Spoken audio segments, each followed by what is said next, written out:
Patuloy na kumikilos ang ating Panginoong Diyos sa digmaan na hinaharap ngayon ng Israel. At eto nga mga sangkay, meron pong balita na marami sa mga hawak ng Hamas ay dahan-dahan na pong pinapakawalan. At nagdeklara nga po mga sangkay ng pansamantalang tigil putukan laban po sa Israel at Hamas. Subalit ang tanong dito, may binabalak nga bang masama itong Hamas o estratehiya na magdudulot po ng hindi maganda o pagkawasak sa Israel?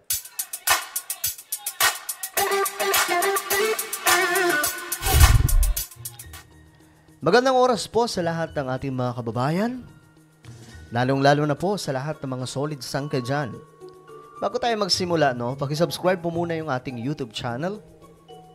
Sa ibaba ng video na to, kung bago ka pa lang sa ating channel, makikita nyo po dyan yung subscribe button. Pindutin nyo lamang po yan, tapos i-click nyo yung bell at i-click nyo po yung all. At kung kayo ay nanonood sa Facebook, huwag nyo pong kailimutan na i-follow ang ating Facebook page. Okay guys, ito pag-usapan po natin.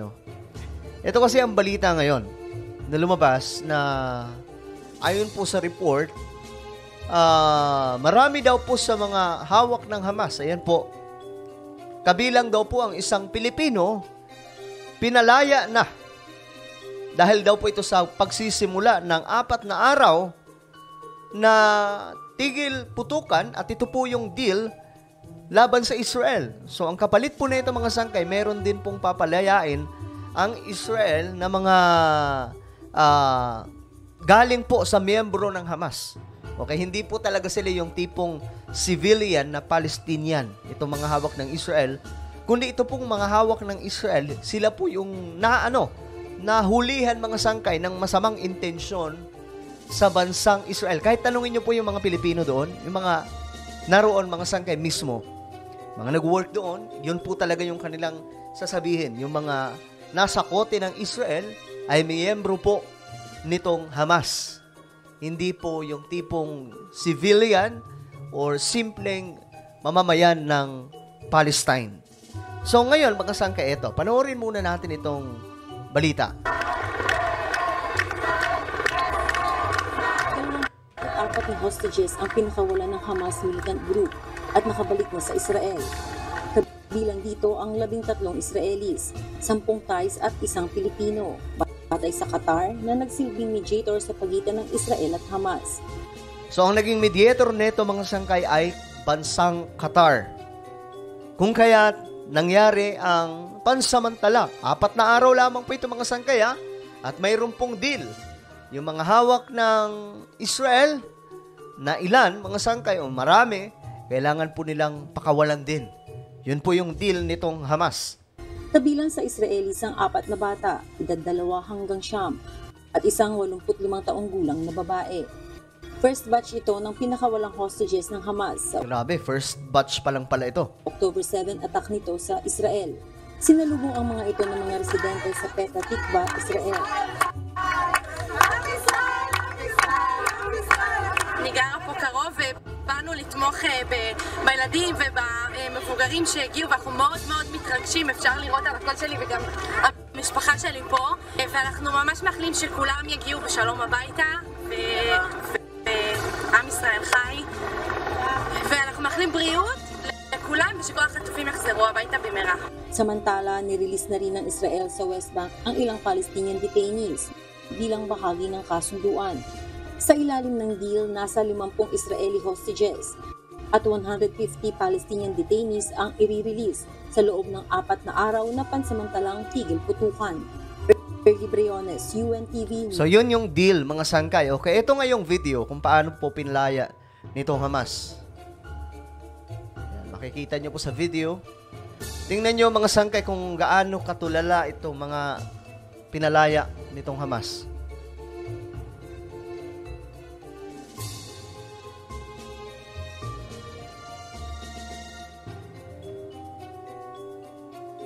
Grabe, no?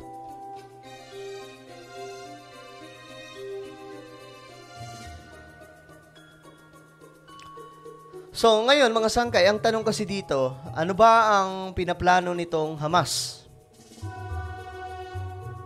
Meron ba silang estratehiya na o binabalak na mas delikado? Kasi itong mga pinalaya po ng Israel, mga sangkay, sila po yung mga hindi po sila yung common Palestinian. Sila po yung miyembro ng Hamas. Ibig sabihin, gumagawa po sila ng kasamaan laban po sa Israel. While itong pinalaya ng Hamas, ito po talaga yung mga inosente na binitbit lamang po nila. May mga taga-ibang bansa, may karamihan Israeli. Siyempre. Kaya napapaisip lamang po ako dito, mga sangkay, na baka, may plano ba ang Hamas na ikagugulat po ng bansang Israel at mamamayan ng mga Hudyo? O talagang mga sangkay, talagang ito po ay genuine na usapan o deal laban sa Israel. 4 na araw lamang po ito, mga sangkay. So after nito, balik na naman po yung, alam nyo na yon. Pero, alam po natin na hindi rin pababayaan ng ating Panginoon ng kanyang bayan. Walang iba kundi ang Israel. Dahil biblically, mga sangkay, kahit ilang beses po nadapa itong Israel, kahit ilang beses po nagkamali, nagkasala sa ating Panginoon, subalit may covenant po ang ating Panginoong Diyos sa kanyang sariling bayan ng Israel. Mula po kay Abraham. Yung covenant niya kay Abraham, Isaac, and Jacob ay nagpapatuloy at hanggang ngayon, mga sangkay, at ilan po sa mga propesiya sa Biblia ang malapit na po matupad. Kaya nga, imagine niyo to, mga sangkay, kung hindi po totoo ang Bible, bakit po nangyayari itong mga nakasulat sa Biblia? Which is, kung tutuusin, parang imposible. Diba? Lahat na halos, mga sangkay, nasa more than 80% ng mga prophetic na naisulat po, mga prophecy sa Biblia ay natupad na, mga sangkay. And the rest, malapit na po, dahan-dahan na pong natutupad. Mahigit kumulang 20% na lamang po ng mga prophecy sa Biblia ang hindi pa po natutupad. So, sa madaling sabi, mga sangkay, nasa na po tayo? Nasa stage na po tayo na kung saan nasa final word na po tayo ng Biblia. Ibig sabihin, nasa huling mga propesiya na po tayo ng mga nakasulat po sa Bible. At marami po dito, mga sangkay, malaki po ang magiging dito ng Israel. Sila po talaga ang magiging highlight dito pagdating po sa end time prophecy. Marami po ang hindi nakakaalam dyan, lalong-lalo na po yung hindi naman talaga nagbabasa ng Biblia. Marami po kasing, alam nyo, ito, let's be honest, there are so many people na kiniklaim nila na Kristiyano sila, pero hindi po talaga nila alam ang nakasulat sa Biblia. Pagdating po sa prophecy, alam nyo, uulitin ko, mga sangkay, nasa final stage na po tayo ng mga propesiya na nasa Biblia. Kaya dapat, mga sangkay, lalo po natin pag-igihin, maging ready lamang po tayo. Ako kasi, I don't know kung ano po ang inyong belief pagdating po sa theory. Kasi sa theory, sa Bible prophecy, mayroon pong 3 teorya patungkol po sa second coming of Jesus Christ. Halimbawa na lamang po, yung pre-tribulation, ibig sabihin, magkakaroon ng rapture. Ito po ang rapture, mga sangkay, para po sa hindi nakakaalam. Ito po ay ang pagkuha, pag-agaw ng ating Panginoong Diyos sa church, yung mga tapat na naglilingkod sa Kanya. At naniniwala ako, mga sangkay, na mangyayari ito. Bakit? Lahat po halos ng nakasulat sa Biblia na propesiya ay natupad na. And the rest, kakaunti na lamang po na bilang, nasa final stage na po tayo ng Book of Prophecy. At ito na lamang po ang mga hinihintay natin. At malaki po ang magiging, ang main character po talaga dito ay ang Israel sa huling kapanahunan. So 3 po yung teorya. May pre-tribulation, Ibig sabihin, kukunin muna ng Diyos ang church, ang mga mananampalataya. Pag sinabing church, hindi po yan simbahan, ha? Pag sinabing church, tayo po yun. Because we are the temple of God. Okay? Kukunin muna ng Diyos ang mga mananampalataya, mga tapat, mga sangkaya, yung mga tapat at sumunod sa kanyang kautusan, bago mangyari itong Great Tribulation na magaganap mga sangkay sa panahon ni Antichrist. Ang pangalawa, yung mid-trib. Ibig sabihin, dadanas muna ang mga mananampalataya sa ating Panginoon ng tribulation, saka mga sangkay kukunin ng Panginoong Diyos ang mga mananampalataya o magkakaroon ng rapture. And the third theory, mga sangkay, ay ang